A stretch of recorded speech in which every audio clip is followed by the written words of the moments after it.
নমস্কার, নিউজ 18 বাংলা ডিজিটালে আপনাদের সকলকে স্বাগত। আপনাদের সঙ্গে রয়েছি আমি সোনিয়া। আজ কি বিষয়ে কথা বলবো, কি বিষয়ে জানাবো আপনাদের? আজ যে বিষয়ে আমরা কথা বলবো বা আপনাদেরকে জানাবো তা সত্যি চিন্তা ধরানোর মতোই একটা বিষয়। সময় যত এগোচ্ছে মানুষ তত আধুনিক হচ্ছে, আর মানুষ যত আধুনিক হচ্ছে ততই যেন কোথাও গিয়ে একাকিত্বে ভরছে জীবন।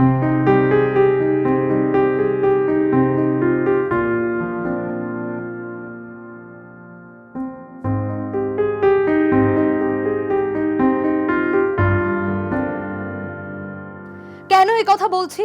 নিশ্চয়ই মনে হচ্ছে কেউ কেউ আবার রিলেট করতে পারবেন বই কি।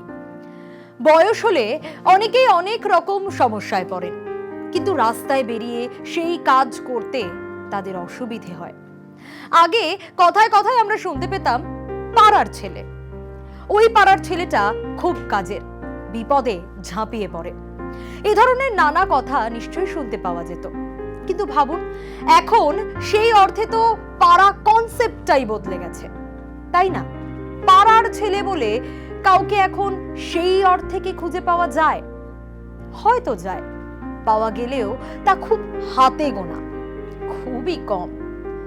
বয়স্কদের কথা বলবো আজকে।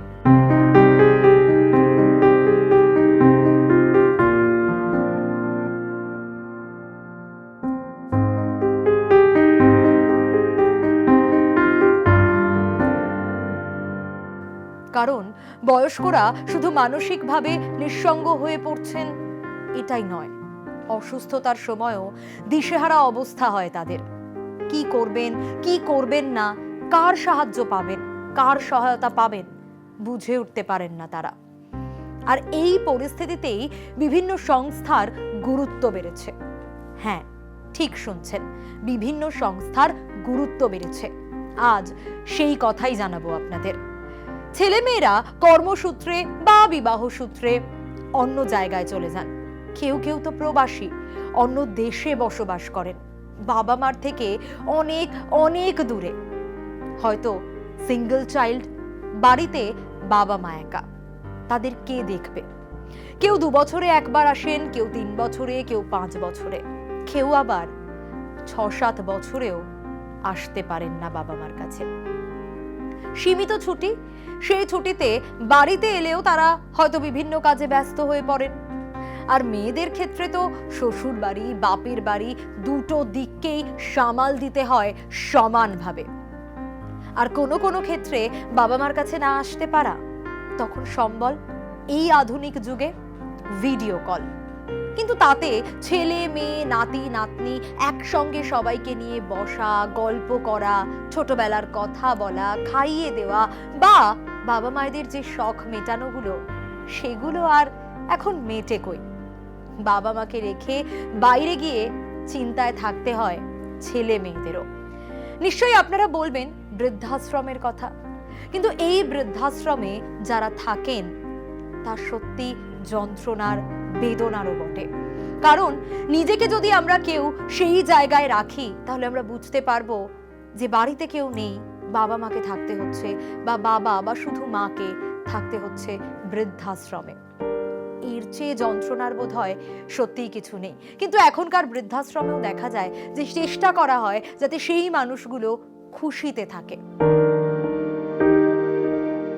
অনেকেই নিজের ভিটে মাটি ছেড়ে ছেলে মেয়েদের সঙ্গে যেতে চান না, এরকম ঘটনাও কিন্তু ঘটে।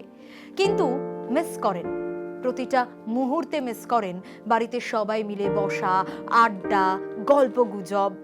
কিন্তু ছেলে মেয়েরা আর বাবা মাকে সময় দিচ্ছে কই? তাই এখন বৃদ্ধ বৃদ্ধারা এমন কিছু সংগঠনের খাতায় নাম লিখিয়েছেন যারা এই সমস্ত পরিবারের জন্য সব কাজ করে দিতে পারে। সব কাজের মধ্যে কি কি রয়েছে? বাজার করে দেওয়া, তাদের সঙ্গে গল্প করাও। সব থেকে বড় কাজ বোধ হয় এটাই, নিঃসঙ্গতা কাটানোর, সঙ্গ দেওয়া, তাদেরকে সময় দেওয়া। মেডিকেল হেল্প তো রয়েছে। এই সব কাজই কিন্তু এই সংগঠনের ছেলেমেয়েরা করে থাকেন। এরকম কিছু সংগঠন রয়েছে যারা এখন শহর কলকাতা বা বিভিন্ন জেলায় দাপিয়ে কাজ করছে।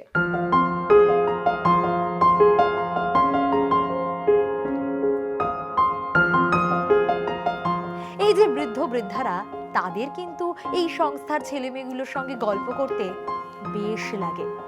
প্রায়ই বাড়ি এসে এই ছেলেমেয়েরা খোঁজ নিয়ে যায়।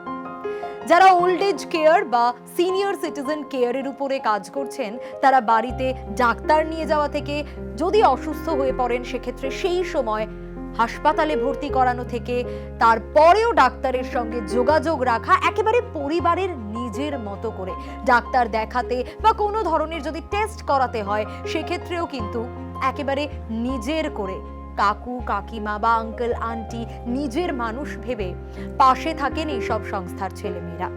আর শুধু এই কাজগুলোই করেন তা নয়, বাড়ি থেকে সেই বৃদ্ধ বা বৃদ্ধা বেরোতে পারছেন না, পেনশন কে তুলবে, পেনশন তোলা, ট্যাক্স জমা দেওয়া বা আরো নানা অফিসিয়াল যে সকল কাজকর্ম রয়েছে, বা তাদের যদি নিয়েও যেতে হয় তাদের সঙ্গে নিয়েও যাওয়া, এই বৃদ্ধ বৃদ্ধাদের পাশে আছে সব সময় এই বেশ কিছু সংস্থার ছেলেমেয়েরা।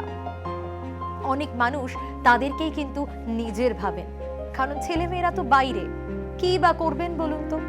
ছেলে মেয়ে তো এখন ওরাই তাই, ওরা খোঁজ নেয়, সমস্ত কাজ করে দেয়। ওই সংগঠনের ছেলেমেয়েরা এসে যাতে বিশ্রাম নিতে পারে, কেউ কেউ তো আবার তাদের পাশেও থাকে, অর্থাৎ এই বৃদ্ধ বৃদ্ধারা তাদের জন্য একটা জায়গাও রাখেন, একটা ঘরও রাখেন, এরকমও শোনা যায়। বেশ কিছু সংস্থা বিভিন্নভাবে বয়স্ক লোকজনকে সাহায্য করছেন।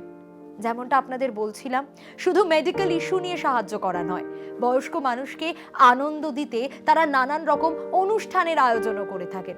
কারণ মানসিক শান্তি, এটাই তো সব থেকে প্রয়োজন। প্রচুর টাকা থাকলেও মানসিক শান্তি যদি না থাকে, তাহলে সত্যিই দিনের শেষে তার মতো কষ্টবোধ হয় কারণে। আর এদের জন্যেই বাইরে থেকেও কিছুটা হলেও বাবা মা দাদু দিদার জন্য স্বস্তিতে থাকতে পারেন সন্তানরা, নাতি নাতনিরা। এই বৃদ্ধ বৃদ্ধাদের অন্দরমহলে যেহেতু এদের যাতায়াত, তাই অবশ্যই নিরাপত্তার কথাও মাথায় রাখতে হবে, কারণ দিনকাল তো ভালো নয়। চারিদিকে খবর দেখা যায়, যেখানে সেখানে যে কোনো মুহূর্তে যে কোনো বিপদ। তাই প্রত্যেকের আধার কার্ড বা অন্যান্য যেসব পরিচয়পত্র রয়েছে সেগুলো কিন্তু এই সংগঠনের মাথারা যারা, কর্তৃপক্ষ যারা, তারা জমা নিয়ে নেয়। পাশাপাশি কিছু কিছু সংস্থা থেকে তো পরিচয়পত্রও দেওয়া হয়। বয়স্ক নাগরিকদের পাশে থাকার বার্তা দিয়ে কলকাতা পুলিশের তত্ত্বাবধানে প্রণাম নামে এক সংগঠনের সূচনা করা হয়েছিল, যেখানে এই একা থাকা বৃদ্ধ বৃদ্ধাদের নিরাপত্তার জন্য ছিল এক গুচ্ছ ব্যবস্থা, যা কলকাতা পুলিশের তরফ থেকে, যা এখনো রয়েছে প্রণাম অ্যাপও। আর তার পাশাপাশি এই সংগঠনগুলো, যা এই বৃদ্ধ বৃদ্ধাদের শুধু যে স্বস্তি দেয় তা নয়, শান্তিও দেয় বইকি। কেমন লাগলো আজকের এই ভিডিও জানাতে ভুলবেন না। অন্যান্য সব আপডেটের জন্য অবশ্যই নজর রাখুন নিউজ 18 বাংলা ডিজিটালে।